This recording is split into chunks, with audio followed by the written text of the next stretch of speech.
अस्सलाम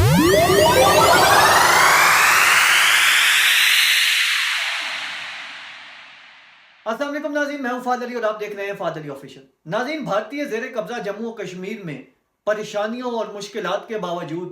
वहां की सहाफ़ती बिलादरी अपनी जिम्मेदारियां बखूबी और अहसन तरीके से सर अंजाम दे रही हैं। आज 2 नवंबर 2024 है और दुनिया भर में सहाफ़ियों के खिलाफ होने वाले मजालिम और उनकी रोकथाम के लिए आलमी दिन मनाया जा रहा है। तो ऐसे में हम भारतीय ज़ेर कब्ज़ा जम्मू और कश्मीर में उन सहाफ़ियों को कैसे फरामोश कर सकते हैं कि जिन्होंने उस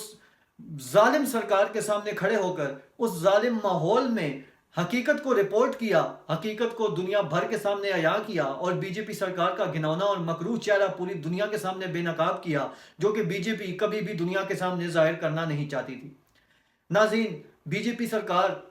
जब से कश्मीर में अपना ये जुल्म का रैकेट चला रही है, तब से वहाँ पे हर तबका इफेक्ट हो रहा है और ऐसे में वहाँ पर मौजूद सहाफ़ती बिलादरी को भी बुरे तरीके से टारगेट किया जा रहा है। जबरी गुमशुदगियाँ की जा रही हैं, उनको उठाकर डिटेंशन सेलों में डाला जा रहा है। साथ ही साथ आपको बताते चलें कि 2014 से 2024 तक 20 से ज़ायद ऐसे सहाफ़ी हैं जिनका कत्लेआम किया गया है। ये कुछ छोटा फिगर नहीं नाज़रीन। बेसिकली जो भी बीजेपी सरकार के खिलाफ या हिंदुत्व आइडियोलॉजी या आरएसएस के खिलाफ कश्मीर में आवाज़ हक बुलंद करता है, या तो उसको संगीन नताइज की धमकियां दी जाती हैं या उसकी जबरी गुमशुदगी कर दी जाती है, और कुछ नहीं तो घर के अंदर ही उसको अरेस्ट कर लिया जाता है ताकि उसकी आवाज़ को दबाया जाए। लेकिन कितनी आवाज़ें वो दबाएंगे, क्योंकि कश्मीर अब पूरे का पूरा कश्मीर बीजेपी सरकार, हिंदुत्व सरकार और इस हिंदू एक्सट्रीमिस्ट सरकार के खिलाफ उठ खड़ा हुआ है और बीजेपी सरकार के मुंह पर एक जोरदार तमाचा मारा गया है।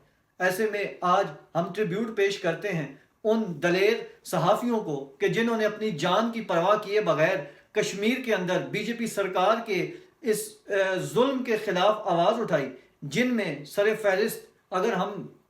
देखें तो सबसे पहले नाम आता है आसिफ सुल्तान का, फाद शाह का, इरफान महराज, माजिद हैदरी, सज्जाद गुल। ऐसे सैकड़ों सहाफ़ी हैं कि जिन्होंने अपनी जानों के नजराने भी पेश किए, अपने आप को डिटेंशन सेलों में मजालिम भी बर्दाश्त किए, लेकिन उन्होंने बीजेपी सरकार को ये बावर करवाया कि हम कश्मीरी अपनी आज़ादी की इस लहर को जारी रखेंगे, अपनी इस तहरीक को कभी रुकने नहीं देंगे, और जितने मर्जी मजालिम हम पर किए जाएं, जितने मर्जी मजालिम हम पर ढाए जाएं, हम इनको अपने ऊपर हंस के बर्दाश्त करेंगे। साथ ही साथ नाज़रीन, आज की हमारी इस वीडियो का मकसद आलमी इदारों तक ये बात पहुंचाना, ये मैसेज पहुंचाना कि जो सहाफ़ी कश्मीर के अंदर अपनी आवाज़ें हक बुलंद कर रहे हैं, उनके ऊपर जो बीजेपी सरकार मजालिम ढा रही है, उनके ऊपर जो भारतीय फ़ौज, भारतीय एजेंसियां जो उनको आए रोज़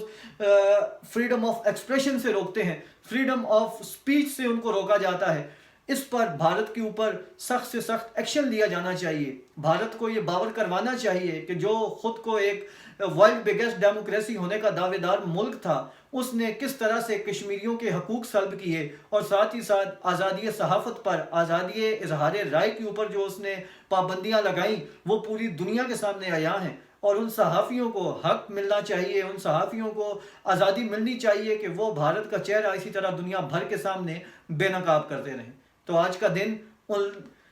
गयूर और उन दलेर सहाफ़ियों को याद करने का है कि जिन्होंने अपनी जान की, माल की, इज़्ज़त की, घर की परवाह किए बगैर कश्मीर में ऐसे माहौल में कि जहां आवाज़ उठाना भी मुश्किल है, जहां आवाज़ उठाने पर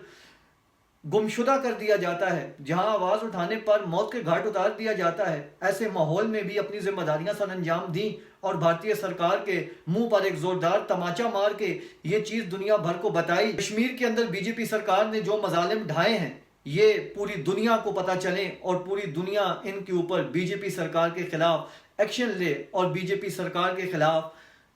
प्रेशर बिल्ड करे। तो नाज़रीन, ये थी हमारी आज की वीडियो। मिलते हैं आपसे अगली वीडियो में नए और मुनफरिद टॉपिक के साथ। अब से मेज़बान फाद अली को दीजिए इजाज़त। अल्लाह हाफिज़।